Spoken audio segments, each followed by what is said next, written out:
Whether used to create paper, lumber, or even the air that we breathe, trees are essential to everyday life. It's why reforestation has become so important for both the environment and the farmers. Monitor's Damon Jones explains. Out here, it's literally all about the green.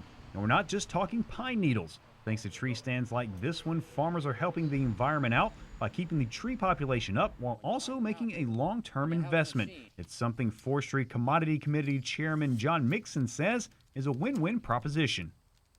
It only takes, if you plant these trees, like as Russ said, this planting season, in December to March, in about 14 or 15 years, you can do your first thinning. So it's not something some people think, oh, I'll never live long enough to get money from those trees. But think about how fast the last 14 or 15 years have passed by. So Mr. and Ms. Landowner, when you cut trees, set aside some money to come back and plant that stand of trees back. If you'll do some planting, when you cut the trees, it's a lot easier to get them planted back the next 2 to 3 years than it is to wait 10 or 12 years to put them back. However, it's not just the monetary gain that motivates farmers, but also a sense of stewardship, as landowners know they can help pave the way for a brighter future. Most of us, when we have land, we want to leave the land in better condition than we obtained it to start with. That's just something that farmers try to do.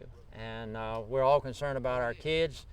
I work with people that's 80 and 90 years old that's still planting trees. And they say, if I don't get any benefit from it, my kids will get benefit from it. And reforestation is now easier than ever thanks to nurseries like this one out in Montezuma, who offers a number of different tree options to choose from. We're growing about 16 million trees. They're available to landowners in Georgia. We serve about 4,000 customers every year. We provide loblolly, slash, longleaf pines, and a couple dozen hardwood species, or what we consider our minor species. Primarily, these are loblolly and slash pines for reforestation purposes. It's an operation that's handled with great care, as each tree type has its own special needs. Add that to the packing, shipping, and planting requirements, and it's a business that takes plenty of work, which should only benefit the buyers. At the nursery, we have a number of species that have to be handled. Each one has to be handled somewhat differently. We have to supply seed, obtain seed to plant those trees, and then the management in the nursery is a little different, as well as the lifting and process and packing process, and then we deliver to all of our county offices across the state. So it does get to be pretty complex.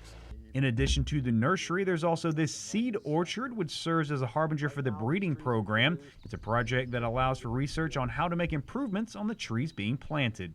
We have really made a lot of progress in the quality of trees in the last 20 or 25 years. I think they say that these trees now are somewhere around 20% faster growing than the old trees we used to have. And the trees, the landowners, if they plant trees today, whether they buy from the state nurseries or from private nurseries, they can be assured they're getting a very good quality seedling. As always, good quality also means good money. That is, if landowners are patient enough to wait on the returns.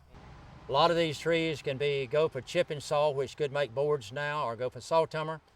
But with the price of saw timber now, I'd recommend to the landowner, let these trees stand here and grow for several more years, because many of the trees will get larger into the saw timber classification. But this is really, I'd classify this as a stand that's just sitting here growing and making money. For the Georgia Farm Monitor, I'm Damon Jones.